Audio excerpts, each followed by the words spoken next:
네, 이 얼어붙어 있던 당청 관계 비로소 이 따뜻한 바람이 부는 걸까요?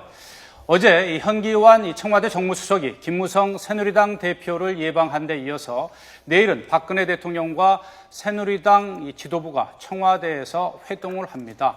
5달 만인데요. 이 당청 관계가 회복되는 전환점이 될 수 있을지 주목되고 있습니다. 화면으로 먼저 본 다음에 얘기 나눠보겠습니다. 당정청은 삼위일체 한몸입니다. 박근혜 정부가 성공해야만 대한민국이 성공할 수 있고 우리 새누리당의 미래도 있습니다. 아이고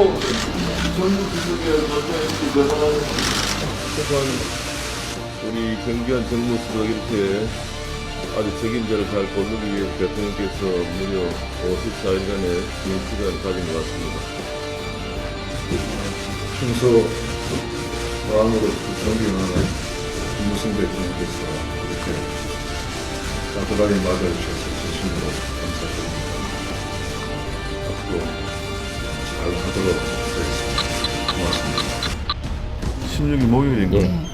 뭐 오전 정도 될 것 같습니다. 새로운 마음으로 새 출발을 잘 하도록 하겠습니다.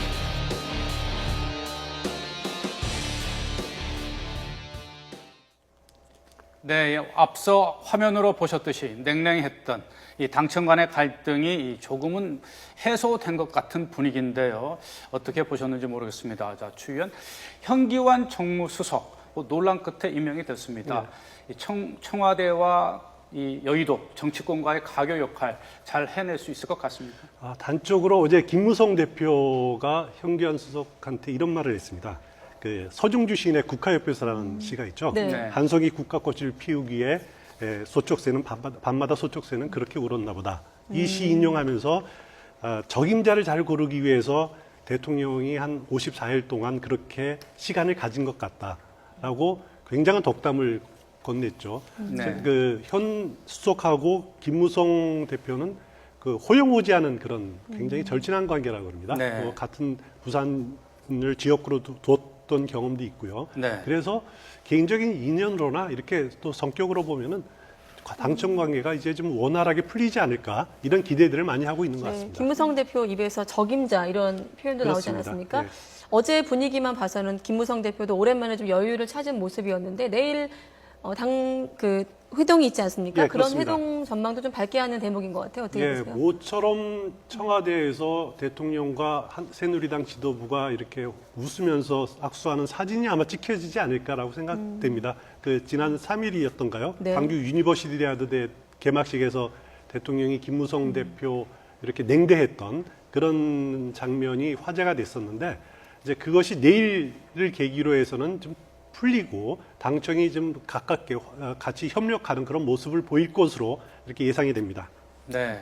사실 광주 유니버시아드 대회 그 개회식 때는 박근혜 대통령이 김무성 대표의 눈길조차 주지 않았는데 유승민 전 원내대표가 퇴진한 뒤에 이제 불과 며칠 만에 이 청와대와 회동도 만들어지고요.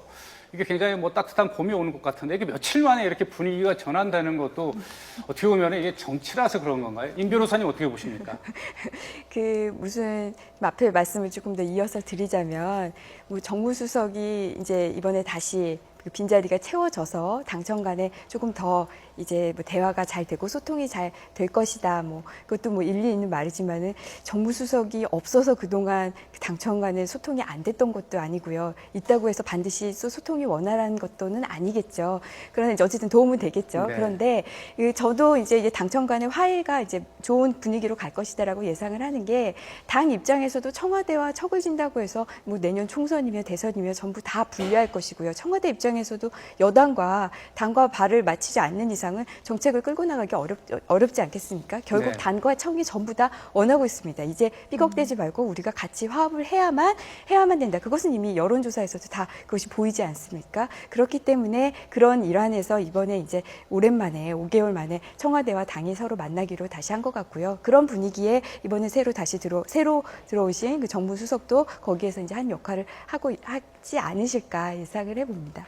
네, 네. 앞서 며칠 만에 분위기가 바뀌었다고 말씀하셨는데 또 정치이기 때문에 또 며칠 만에 또 분위기가 또 바뀔 수도 있지 않겠습니까? 그렇습니다. 공천권이라는 또 변수가 예. 미묘한 예민한 변수가 남아있기 때문인데 또 그런 변수들은 없을까요? 어떻게 예, 보세요? 제일 당장은 추경 예산안 처리가 그 문제고요. 또 두 번째는 정기국회에서 경제살리기법 그리고 내년도 예산 이런 것들을 새누리당이 얼만큼 정부를 뒷받침해 주느냐 이것이 또 관건이 될 거고 또 가장 중요한 것은 아무래도 내년 총선의 공천 문제입니다. 네. 언제든지 그 갈등을 촉발시킬 수 있는 그런 이제 폭탄 같은 요소인데 네. 이미 김무성 대표는 아시다시피 그 오픈 프라이머리 완전 국민 경선제를 이렇게 던져 놓았죠.